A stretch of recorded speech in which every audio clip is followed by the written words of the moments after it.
бол би та бүхэнд хэлсэн энэ бол нэгдүгээр түүхийн их сурвалж, хоёрдугаарт энэ бол хүн төрөлхтний оюуны сонгодог бүтээл, хамгийн дээд нь гэвэл гуравдугаарт энэ бол бидний итгэдэг үнэмшдэг Бурхан их эзний ариун сүнсний онгодоор бичигдсэн амьд үг юм аа гэж.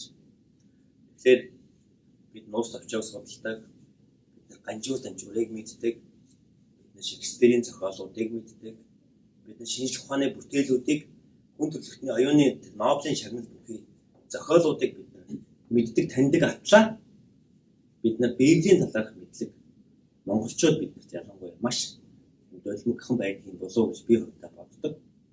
Мэдээж их бичгийн хүмүүсүүд ялангуяа одоо манай их хөлгөн судрын судлаач Бямбын Эренчугай бэлгүүн номч Бямбын Эренчугай бол нэгэн цаг Библийг уншиж таних мэднэ гэдэг бол ухаантай хүмүүсүүд ухаж ойлгох юм бол энэ дотор маш их гүнзгий нууцуд байна гэж хэлжсэн тийм учиртай.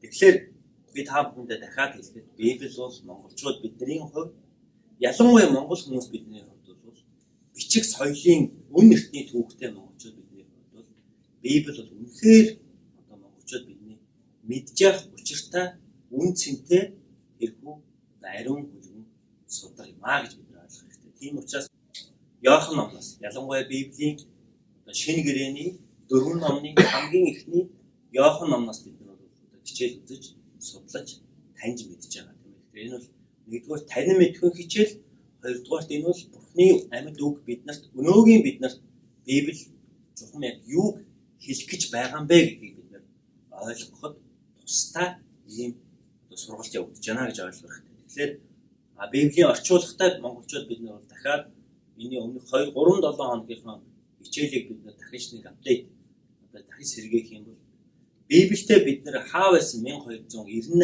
онд тийм ээ одоо монголчууд Библиэд танилцж байжээ.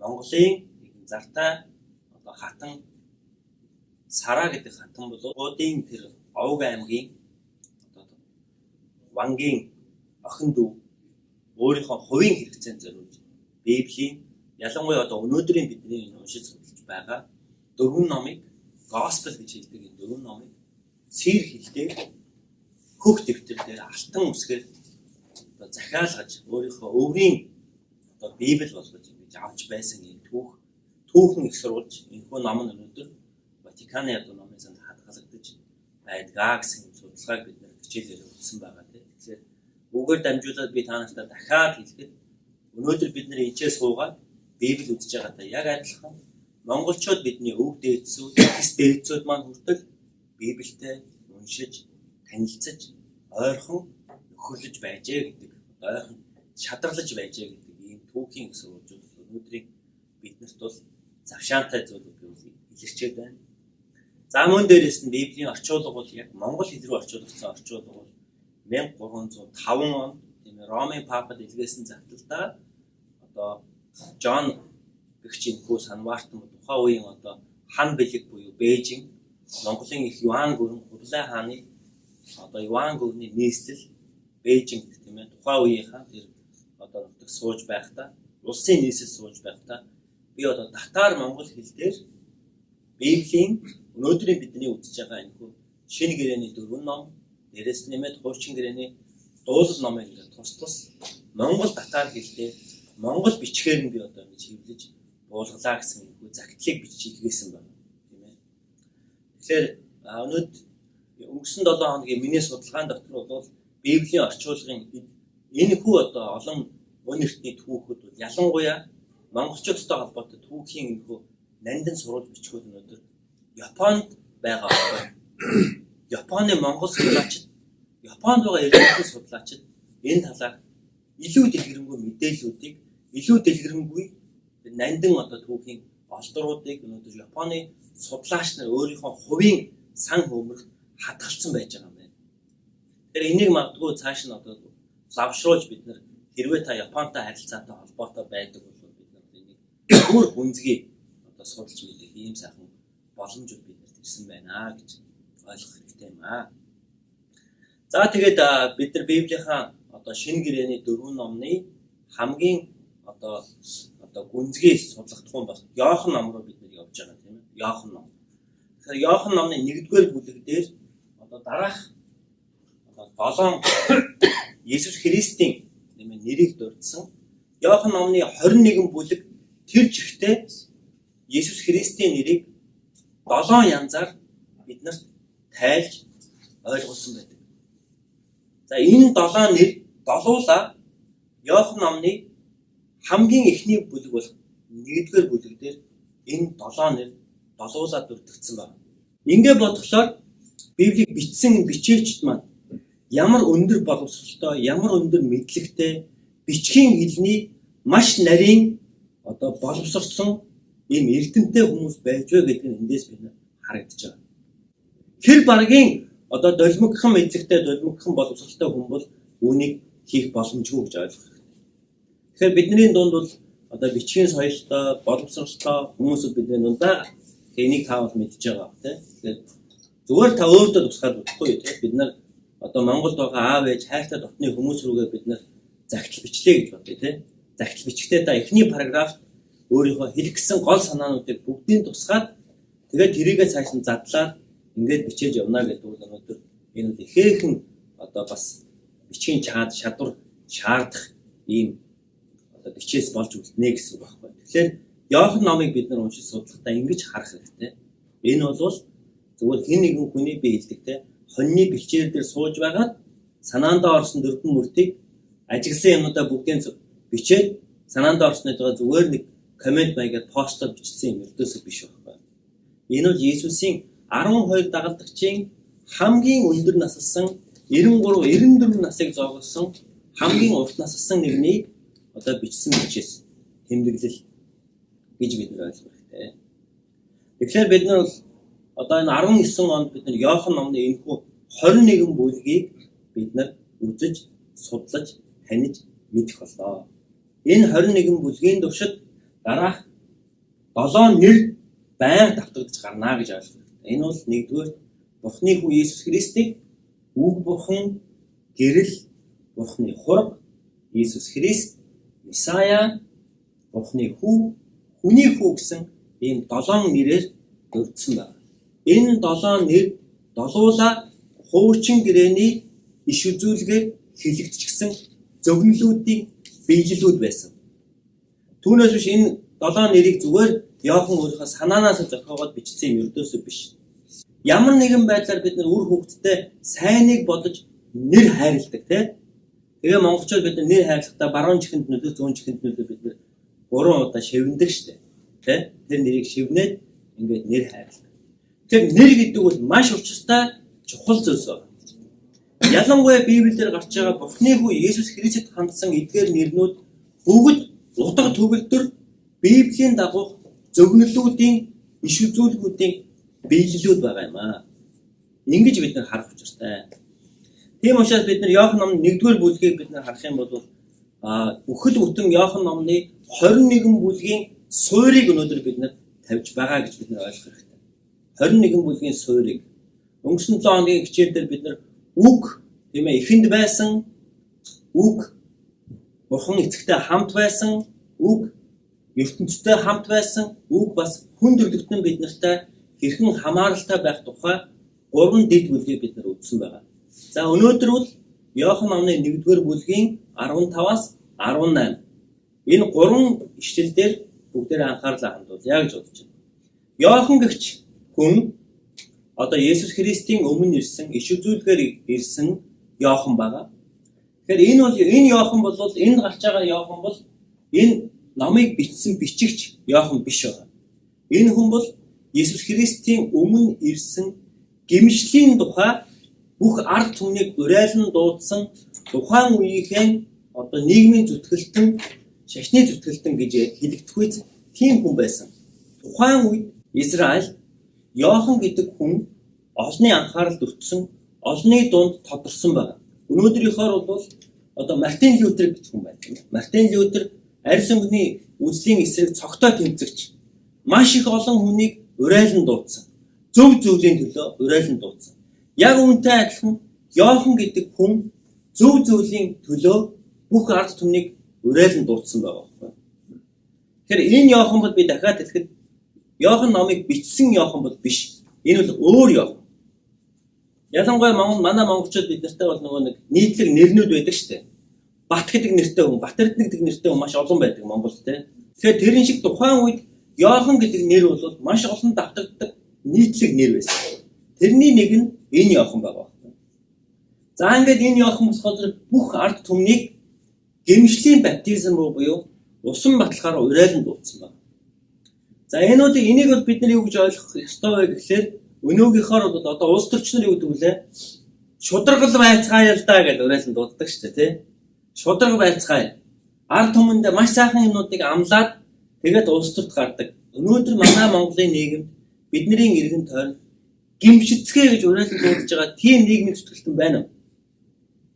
Хийж байгаа авилгал, хээл, хулгай, дээрэм, эмэгтэйчүүдийн эрхийг зөрчих, гэр бүлийн хүчирхийлэл, эдгээр буруу замуудаас та нар гимшицгээ, гим нүглээсээ эргэцгээ гэж урайлан дуудаж байгаа тийм нийгмийн зүтгэлтэн та мэдхүү, таних уу гэдэг асуулт байна. Тухайн үед энэ зүйл бол үнэхээр онцгой бөгөөд олны гайхшиг төрүүлсэн.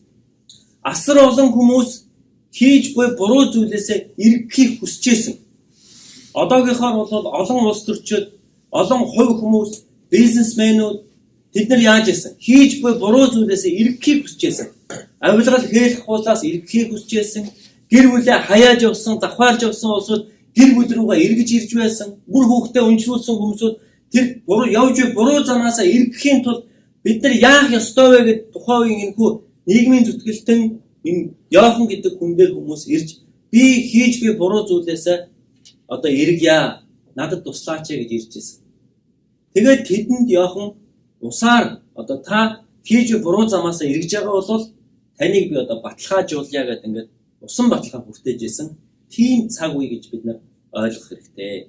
Тэгээ би яагаад Библийн энэ хэсгүүдийг би одоогийн цаг үедээ та нарт зөөрлүүлж ярьж байгаа юм бэ гэхлээр Библи гэдэг маань өөрөө 2000 жилийн тэртээ бичигдсэн байдаг учраас бидний хувьд цаг хугацааны маш анслагдмал соёлын хувьд бас маш анслагдмал бичигдсэн.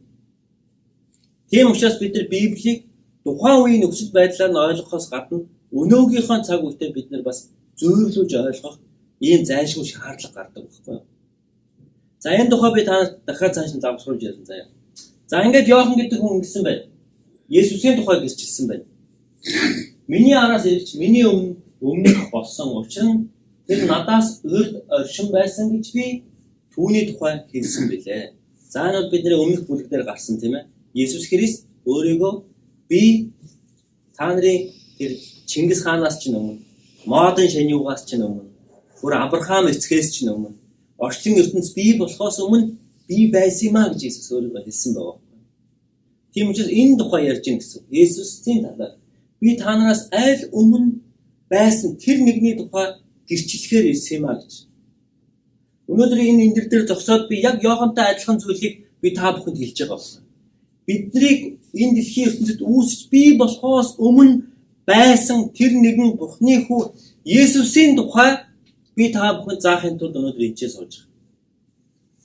Тэр нэгэн бол Есүс Христийн авралын сайн мэдээг та бүхэнд дэлгэрүүлэхийн тулд өнөөдөр энэ сүм энд оршиж байж байгаа байхгүй.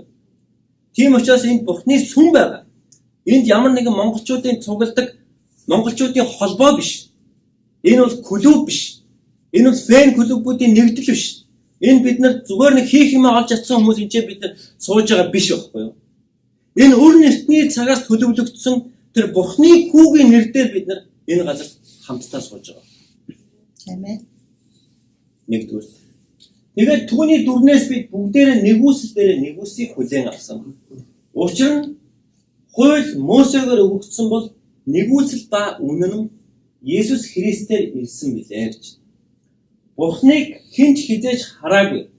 Харин эцгийн өвдөг цор ганц төрөгч бол Бурхан нь түүнийг таниулсан юм а гэж. Есүс Христийг өөрөөлөх юм бол энэ бол Бурхан юм а гэж хэлж байгаа. Энэ Бурхан өөрийн эцгийг бидэнд ичлэж таниулж байгаамаа гэж. Тэгэхээр бид нар дараах номноос бид нар одоо амьдралынхаа хэрэгцээ талбаруудыг бид нар хэрхэн яаж баланстай буюу тэнцвэрзүүлж авч явах вэ гэдэг энэ номон дээр бид нар энэ Иохан номтой хоршуулаад судалгааны ажлыг бид нар хийж байгаа.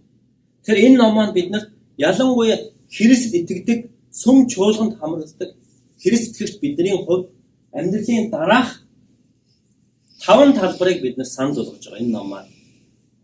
Тэгэхээр бидний амьдрал Христ итгэдэг хүний амьдралын төвд Бурхан байдаг бахна. Бурхантай хүн жинхэнэ бие буюу жинхэнэ өөрийнхоороо байж чаддаг байх нь тийм ээ. Тэгээд энэ хүнд сүм чуулган, засаг захиргаа, гэр бүл, ажил амьдрал, тэгээд гадаад ертөнц, дэлхийн ертөнц. Энэ 5 амьдралын талбар байдаг байна. Энэ 5 талбаруудаа Христ итгэдэг хүн Бурхантай хамт байснараа ижил тэнцүү, зөв тэнцвэртэй авч явдаг байх нэ. Ингэж чадж байгаа бол энэ бол мэрэгэн хүн, энэ бол ухаалаг, жинхэнэ гэрчлэл бүхий өнгөрсөн 7 хоног манай сайн баяр бас номлосон тийм ээ. Гэрэл харанхуйг тийм ээ гээгүүлэхэд харанхуй түүнийг дийлсэнгүй гэж хэлж байгаа. Тэгэхээр энэ харанхуй ертөнцид та дийлэхдэггүйгээр гэрэлтэй амьдрья гэж байгаа бол энэ 5 хүрээллийг бид Бурхны мэрэгэн ухаанаар ижил тэнцүү авч явж чадчихээн гэмээр бидний гэрэлгээ, үйл чуулганы гэрэлгээ энэ байгаа оршин байгаа газар нутагтаа гийх болно гэж ойлгох хэрэгтэй. Тэгээ эдгээр дотроос өнөөдөр би та бүхэнд хамгийн төв центрт нь бол Бурхны хүү Есүс Христ Бурхан өөрөө Бурхны тухай гэрчилсэн тэр гэрчлийн талаар ганц товчхон тайлбар өгье. Тэгэхээр Бурхан гэдэг маань хэн юм бэ гэж байна. Библи судлалын өнцгөөс харах юм бол Бурхны шинж чанаруудыг энд номны зохиогч маань дурдсан байгаа. Энэ бол бүрэн ихшээгч, бүхнийг мэдгч, хувиршгүй, өөрчлөгддөггүй нэгэн, тэгээд шудраг, Бурхны алдар, Бурхан бол хайр, Бурхан бол мөнхөд оршигч, Бурхан бол Есүс Христ, Бурхан бол эцэг Бурхан, тэгээд Бурхан бол зөвхт, ариун сүнс оршигч, тэгээд гигэн holiness буюу Бурхан бол өөрөө жинхэнэ гигэн юм аа гэж. Тэгээд бүхнийг чадагч, хүчрхэг, хязгааргүй, тэгээд long suffering дэвчээртэй нэгэн, тэгээд Бурхан бол үг юм аа гэсэн Бурхны шинж чанаруудыг номны зохиогч маань дурдсан байна. Теологийн талаас харах юм бол эдгээр Бурхны шинж чанаруудыг бүр дахиад цааш нь задлах юм бол энэ задаргаа бүр цаашаа маш олон өргөн задаргаанууд хийгдэх бөгөөд энэ жинхэнэ бидний нөгөө blue up your mind гэдэг тийм ээ. Таны бодол санааг жинхэнэ задлж өгөхгүй тийм мэдлэгийг биднэрт өгдөг. Бидний итгэдэг энэ Бурхан өөрөө хэн юм бэ гэж. Энэ дотор simplicity буюу Бурхан бол энгийн гэдгийг би танаас тодтохыг гэж бодсон. Бидний Бурхан ихэдсэн бол ойлгоход маш энгийн Бурхан байхгүй юу? Маш энгийн Бурхан. Өнөөдөр Бурханы тухай ойлголт гэдэг бол буддын шашин, лалын ертөнцид, бусад шашнуудад Бурханы тухай ойлголт маш их эргэлзээтэй байдаг. Олон янзын Бурханы тухай, олон янзын теологийн тухай, олон янзын тэр философийн тухай тайлбар хийх шаардлага гардаг.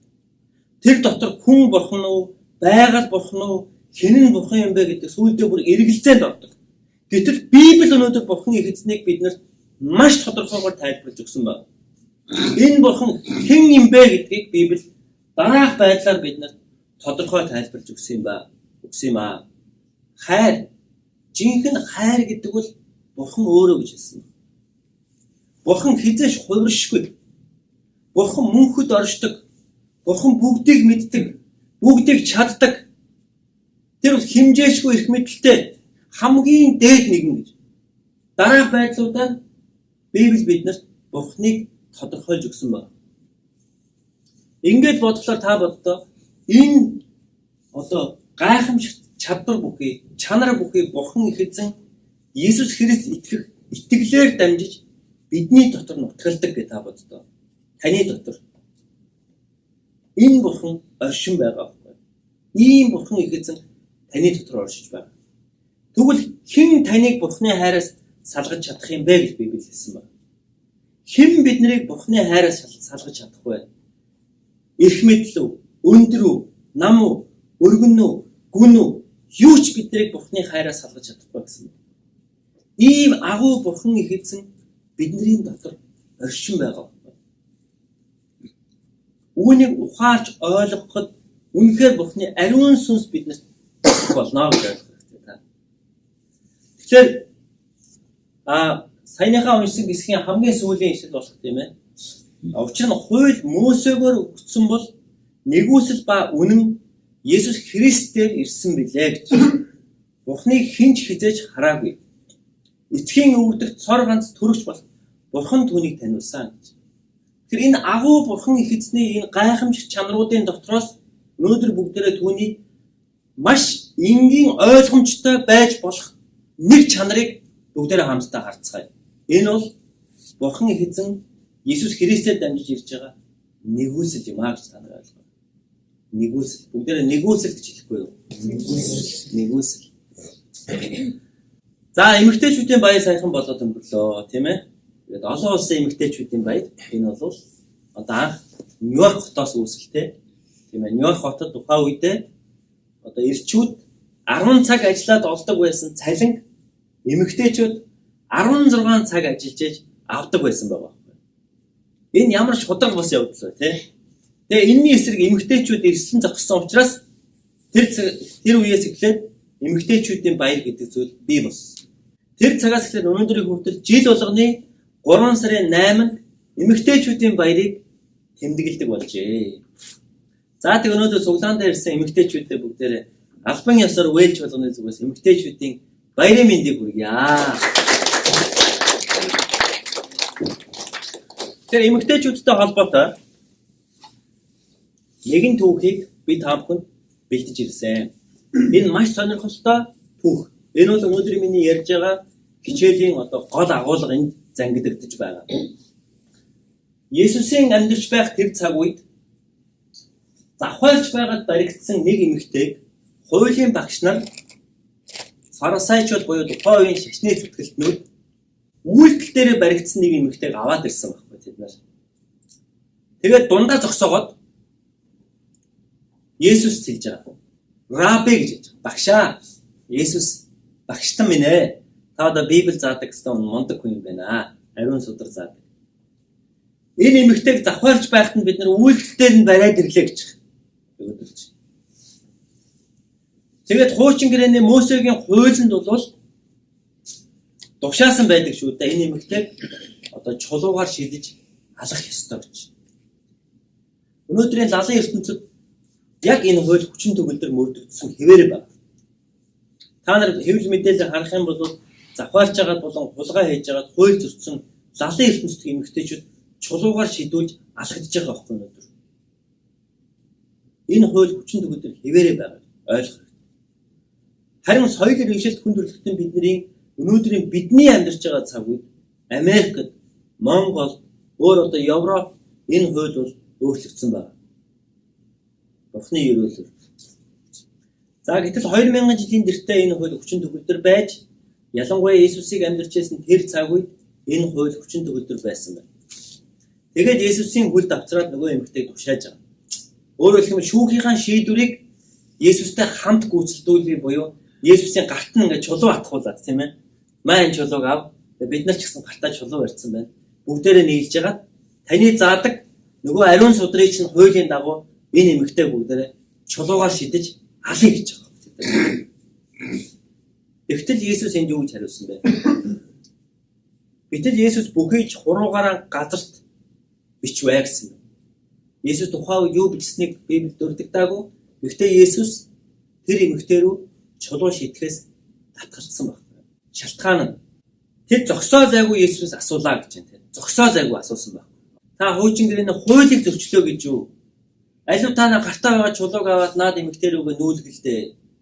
Есүсийг маш ихээр нөгөөдөл шахамдуулж шахаж игсэн байна.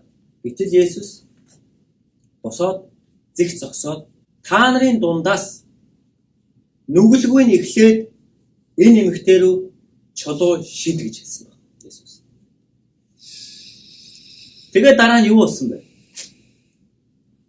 Есүс буцаад газар суудсан.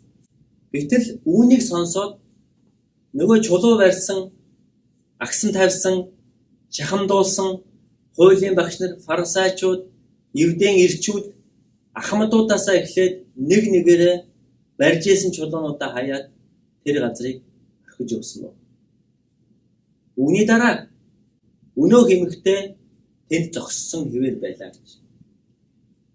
Есүс дахиж цэг зогсоод ингэж хэлсэн байна. Эмэгтэй тэд нар хайцсан байж гэсэн. Нөгөө таныг буруутгадаг.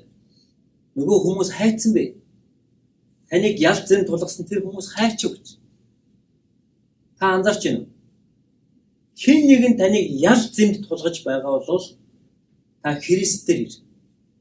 Христ таныг өмгөөлөх болно. Ялт зэм хийсэн нүглээр чинь дамжуулж Бурхан Есүс таныг яллахгүй. Энэ бол Есүсийн нэгүүлсэл хатунараа. Өнөөдөр бид нар өнгөрсөн амьдралынхаа бид нар алдаа хийсэн буруу зүйлдээ бид нар хүмүүс биднийг ялдаг бол хүмүүсээс илүүгээр хийсэн буруу зүйлдээ бид өөрөө өөрсдөө яллаж амьдэрдэг хүмүүс бид. Гэтэл Есүс чи өөрийгөө ч яллах шаардлагагүй гэж хэлж байгаа. Хийсэн буруу зүйлийнхаа хүмүүс. Тэгээд Есүс хэлсэн. Эмэгтэй тэд нар хаана вэ? Чамайг хинч одоо шийтгсэнгүй юу? Чадвар шийдсэнгүй юу?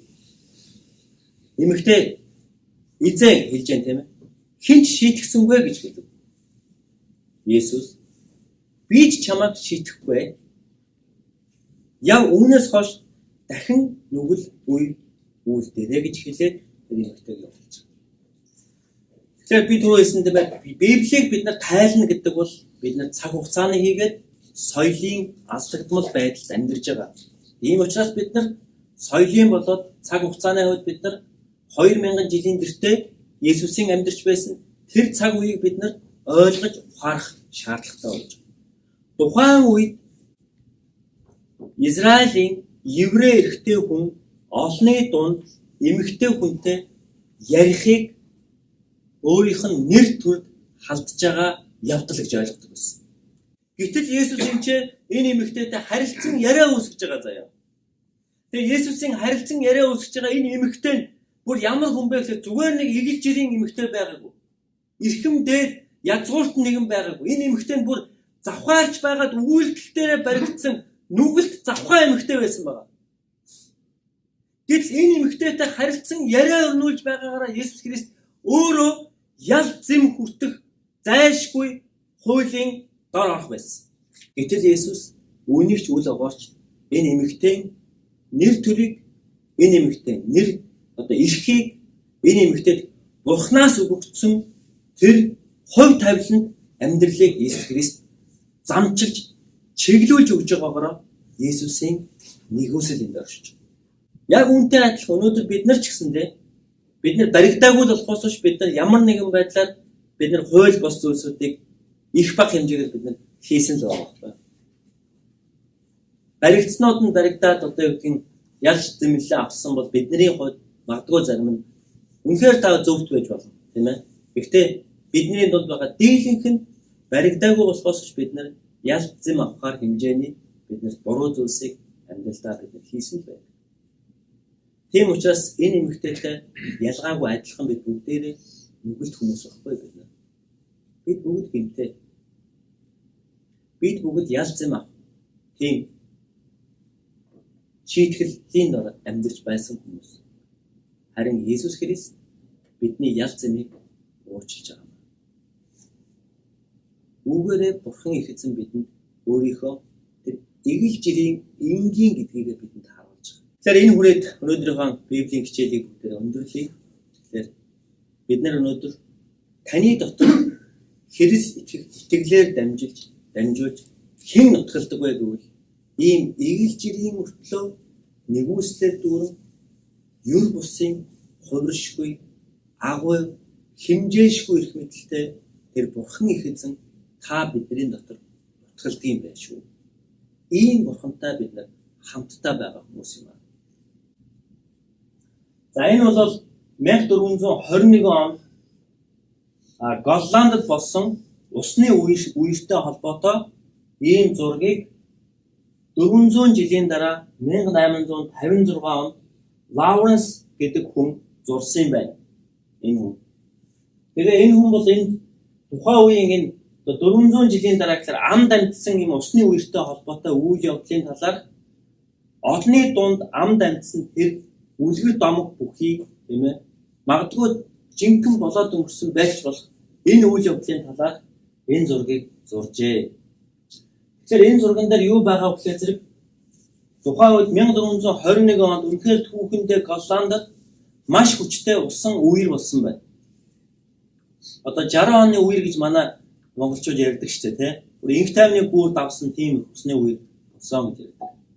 Тэр шиг маш аимшигтай үер болсон. Үерийн дараа амьд үлдсэн хүмүүс юу гэхээр зэрэг өөрсдийн эд агуурсыг гэхээсээ илүүгээр энэ үерээр ер нь амьд үлдсэн хүн байна уугүй юу гэж их усны мандалтайг хараа бэлчээжсэн тийм их усны үер болж ирсэн байна. Тэгсэн чинь усны мандал дээр нэгэн нялх хүүхэд ортоогоо хөвж өгсөн байна. Тэгсэн тэр орон дээр нэг муур үсчээд байсан байгаа байхгүй юу? Үсрээд байсан. Тэгээ хүмүүс энэ ямар учиртай юм болоо гэж. За ямар ч байсан энэ муур ямар ч байсан амьд байх шиг байна гэдэг хүмүүс очиод татаад авсан чинь хүүхэд орон дээр юу ч болоогүй юм шиг амар тайван унтчихсэн амьд заяа хүүхэд. Тэгээд энэ орон ерөөсө усанд нэвчээгүй шалтгаан гэсэн чинь энэ жижигхэн муур орны баланс байгаа. Та тэгээ боддоо. Би үүгээр дамжуулж та бүхэнд би юу хэлхийг хүсэж байгаа вэ? Бурхны нэгүсэл хаасайгүй оршин байдаг байхгүй. Бидний бодод төсөөлж байснаас ч гайхамшигтай зүйлийг Бурхан их эзэн хийдэг. Бурхан эзэн биднийг тийм ээ энэ орон дээр их бэби шиг энэ жижигхэн хүүхэд шиг биднийг аврахын тулд Бурхан их эзэн өөрийнхөө бүтээлүүдээр дамжуул хэрхэн яаж гайхамшигтайгаар бидний амьдралын балансуудыг тохируулахын тулд ажиллаж яадаг болоо. Үүний төлөө би Бурханд талархлыг өргөдөг. Биднийг амьд байлгадагт, бидний усанд хөмрүүлээгүүд, биднийг өнөөдрийн хүртэл Бурхан эзэн take care гэж авч явж байгаа гэж Бурхан талархдаг. Таны ч гэсэн ялгаагүй Бурхан эзэн тэгж авч явж байгаа. Өнгөрсөн 7 хоногт би Инэрл Монгол жуулган дээр яг энд заасан сургаалаа би дамжуулсан. Тэгээдсэн чинь тэр цуглаан дээр нэг эмэгтэй магтан дуу дуулжсэн.